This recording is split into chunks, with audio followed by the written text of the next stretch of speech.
Shalom, salam berkat dari kami untuk pendengar sekalian.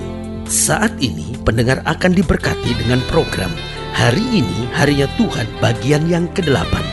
Sebuah program rohani tentang doktrin Alkitab yang menolong kita untuk semakin tertanam dalam kebenaran firman dan bertumbuh dalam kemuliaan. Bersama hambanya, Pendeta Gilbert Lumwendong, STH. Banyak orang merasa doktrin Alkitab sebagai sesuatu yang membingungkan. Tetapi tahukah saudara bahwa doktrin Alkitab intinya adalah memahami Alkitab dengan benar, dengan pemahaman yang sistematis, sehingga kita terus dapat tertanam di dalam kebenaran firman, sehingga kita terus bertumbuh di dalam kemuliaan Allah. Buka hati saudara sekalian untuk menerima berkat-berkat firman-Nya hari ini. Manusia hidup hari-hari terakhir ini menjadi manusia-manusia yang saya sebut hidup dingin. Itu sebabnya menarik untuk kita pelajari tentang 10 tulah tanah Mesir ini yang berhubungan dengan akhir zaman. Karena harus kita jujur mengakui bahwa tulah yang sama sedang terjadi. Kenapa?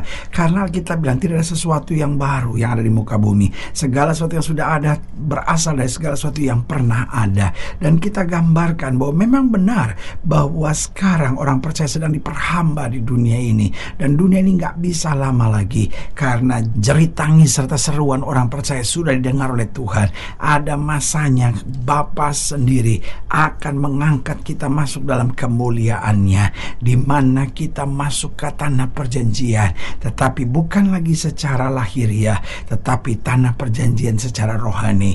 Apa yang terjadi di zaman itu dengan bangsa Israel dan umat Allah itu hanyalah sebuah gambaran yang kata Paulus hanyalah samar-samar, tetapi kelak segala sesuatunya akan nyata jelas, di mana kita akan keluar dari perbudakan dunia ini dan masuk ke tanah perjanjian sorga, rumah Bapa yang kekal, di mana Kristus akan menjadi raja dan kita akan bersama memerintah dengan Dia sampai selama-lamanya. Nah, saudara pelajari bahwa beberapa tulah di depan sudah sangat persis dengan apa yang terjadi.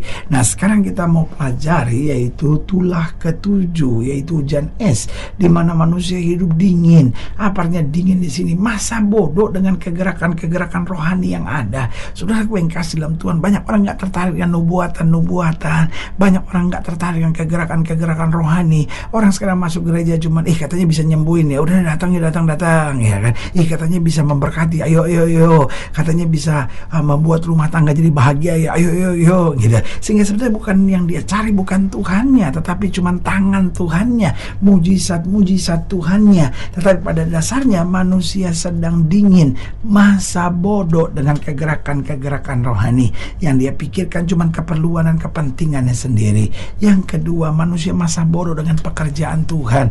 Mau gereja nggak maju kek, mau gereja nggak dapat izin kek, mau gereja bangunannya doyong kek, yang penting rumah saya mewah, yang penting cincin saya berlian, yang penting tas saya mahal, yang penting mobil saya baru, ya kan? Kita nggak peduli dengan pekerjaan Tuhan, kita nggak peduli bagaimana penginjilan hamba-hamba Tuhan, kita nggak peduli bagaimana kehidupan pendeta kita, ya kan? Kita sama sekali nggak mau pikirkan tentang itu, ya kan? Pendeta kita mau susah kek, yang penting dia doain gue ya supaya gue kaya ya. Saudaraku yang kasih dalam Tuhan, sebagai hamba Allah saya hanya mau ingatkan bahwa sebagai jemaat kita perlu memperhatikan gembala sidang di mana kita beribadah, sehingga kita mendukungnya bukan hanya dengan doa, tetapi apa yang kita mampu bisa berikan, kita berikan untuk apa? Supaya dia dapat membuat pekerjaan Tuhan makin maju lagi, supaya gereja kita bisa menangkan jiwa lebih banyak lagi. Itu sebabnya jangan dingin dengan kegerakan rohani, jangan dingin dengan pekerjaan Tuhan, jangan dingin dengan kekudusan. Nah, ini dia yang ketiga. Banyak orang sekarang sedang masa bodoh dengan kekudusan, saudara. Aduh, yang penting orang lain kan gak tahu, ya kan? Sehingga pikiran, tindakan, perbuatan manusia akhir zaman ini penuh dengan percabulan, saudara. Sebagai hamba Allah, saya mengasihi saudara, saya harus ngomong apa adanya sama saudara. Mari kita bersemangat semangat untuk hidup dalam kekudusan. Karena kita bilang tanpa kekudusan tidak ada seorang pun yang dapat melihat Allah. Artinya kalau kita hidup dalam kekudusan, kita senantiasa mengalami perjumpaan dengan Allah. Haleluya. Dan yang keempat, saya pelajari manusia hari-hari hidupnya dingin, masa bodoh dengan hari depan. Yang penting pokoknya hari ini gua happy, ya kan. Makanya banyak orang pakai narkoba, aduh nanti hidupnya juga masa bodoh deh gitu, ya kan. Banyak orang sekarang hidup dengan hura-hura, nggak belajar dengan betul, ya kan, nyontek, beli gelar, ya kan, bangga sekali kalau udah bisa pakai master ini, doktor ini, ya kan, walaupun doktornya juga jadi-jadian, dan repotnya ini udah masuk dalam dunia gereja, saudara-saudara. Orang yang hanya bayar 10 juta, orang yang hanya bayar 25 juta untuk dapat doktor, dan dengan bangganya doktor, ya kan, tanpa kualitas sama sekali. Sebagai hamba Allah, saya mau bilang, kau kan penipu dirimu sendiri.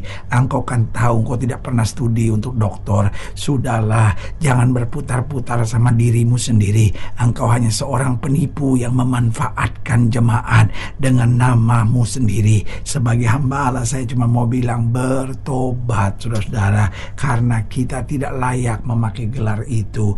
Inilah yang terjadi di akhir zaman. Manusia masa bodoh dengan hari depannya. Yang penting dia kelihatan hebat, ya kan, sehingga sekolah pun dia tipu, gelar pun dia tipu. Aduh, engkau akan rugi sendiri, saudara-saudara. Dan yang kelima, saya pelajari manusia akan hidup dingin, masa bodoh dengan kegerakan rohani, masa bodoh dengan pekerjaan Tuhan, masa bodoh dengan kekudusan, masa bodoh dengan hari depan, dan akhirnya masa bodoh dengan hidup yang akan datang. Saudaraku, kita hidup bukan hanya asal hidup, tetapi kita hidup satu kali nanti akan hidup kekal.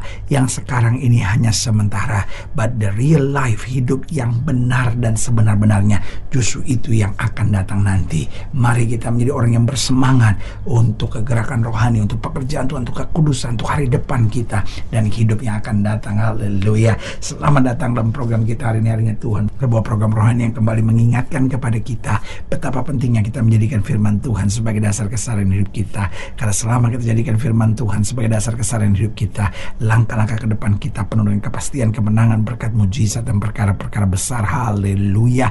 Dan dalam program ini kita sedang membahas tentang hujan es. Ini dia lambang kedinginan di akhir zaman ini, ya kan. Nah, pembahasan tentang hujan es ini kita mau sama-sama belajar dari Kejadian pasal yang ke-9. Kejadian pasal yang ke-9 ayat yang ke-22, Kejadian pasal 9 ayat 22 sampai ayatnya yang ke-35. Demikian firman Tuhan. Keluaran pasal 9 ayat 22 sampai 35. Demikian firman Tuhan. Berfirmanlah Tuhan kepada Musa, ulurkanlah tanganmu ke langit supaya hujan es turun di seluruh tanah Mesir, menimpa manusia dan binatang, dan menimpa tumbuh-tumbuhan di padang di tanah Mesir. Lalu Musa mengulurkan tongkatnya ke langit, maka Tuhan mengadakan guru dan hujan es, dan api pun menyambar ke bumi, dan Tuhan menurunkan hujan es meliputi tanah Mesir. Dan turunlah hujan es beserta api yang berkilat-kilat di tengah-tengah hujan es itu, terlalu dahsyat, seperti yang belum pernah terjadi di seluruh negeri orang Mesir sejak mereka menjadi satu bangsa. Hujan es itu menimpa binatang, segala sesuatu yang di padang di seluruh tanah Mesir, dari manusia sampai binatang, juga segala tumbuh-tumbuhan di padang ditimpa binasa oleh hujan itu, dan segala pohon di padang ditumbangkannya. Hanya di tanah Goshen, tempat kediaman orang Israel, tempat kediaman umat Allah, tidak ada turun hujan es. Lalu Firaun menyuruh memanggil Musa dan Harun serta berkata kepada mereka, aku telah berdosa sekali ini, Tuhan itu yang benar, tetapi aku dan rakyatku lah yang bersalah. Berdoalah kepada Tuhan, guru yang sangat dahsyat, dan hujan es itu sudah cukup, maka aku akan membiarkan kamu pergi, tidak usah kamu tinggal lebih lama lagi. Dan berkatalah Musa kepadanya, sekeluar aku dari kota ini, aku akan mengembangkan tanganku kepada Tuhan. Guru akan berhenti dan hujan es tidak akan turun lagi, supaya engkau mengetahui bahwa bumi adalah milik Tuhan.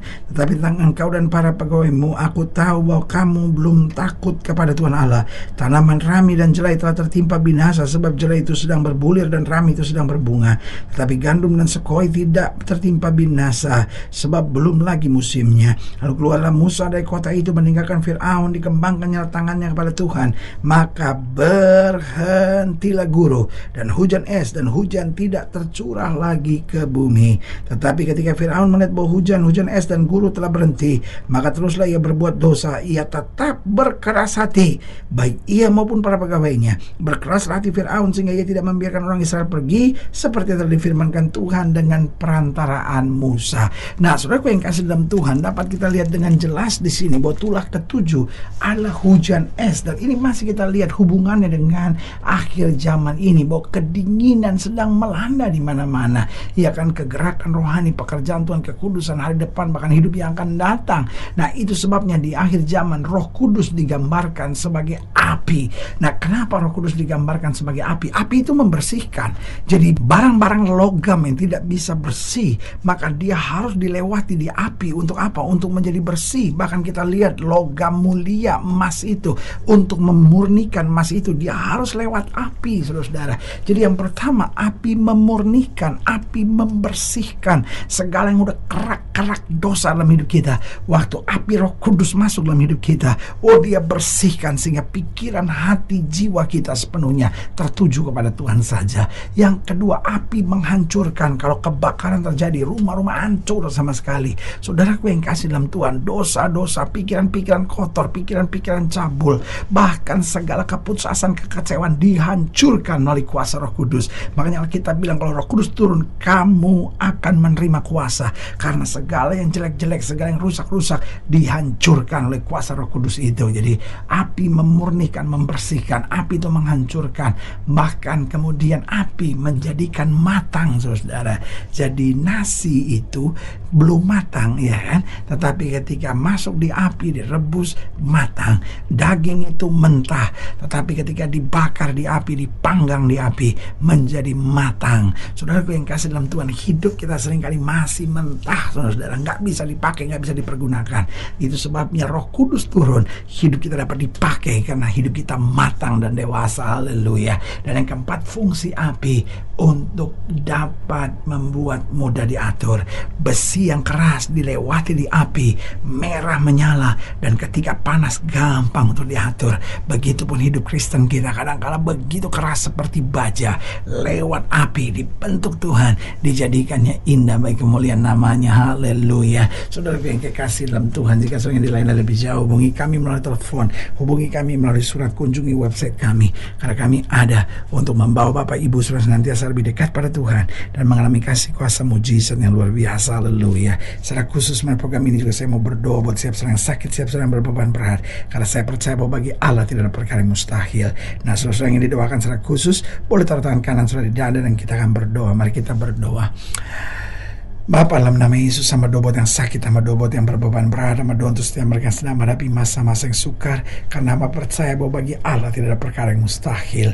Bapa, hamba berdoa di dalam nama Yesus, Tuhan jamah yang sakit, Tuhan sembuhkan, yang lemah Tuhan kuatkan, yang susah Tuhan hiburkan, yang jatuh Tuhan angkat, sehingga hari-hari yang penuh kemenangan boleh berlaku. Secara khusus hamba doa buat mereka yang taruh tangan kanannya di dada, di dalam nama Yesus, Tuhan jamah, sehingga hari ini juga kami boleh bangkit dengan api Roh Kudus untuk menjadi hangat dalam pekerjaan Tuhan dan melihat hal yang dahsyat bagi kemuliaan nama Tuhan. Kami dibersihkan, bahkan segala yang buruk dihancurkan dalam diri kami, dan kami dijadikannya matang dan dewasa sehingga hidup kami dapat mudah diatur seturut dengan kehendak Allah. Di dalam nama Yesus kami berdoa. Haleluya. Amin. Saudara yang kasih dalam Tuhan, kita sudah berdoa. Ingat, Allah tidak pernah lalai menepati janjinya. Inilah saatnya buat kita untuk bangkit, bersemangat, bersukacita dalam menghadapi segala perkara. Karena kita tahu Yesus hidup, Yesus berkuasa, dan selalu menyediakan yang terbaik buat anak-anaknya. Doa saya menyertai saudara. Sampai berjumpa pada program berikut, dan jadikan hari ini harinya Tuhan. Haleluya.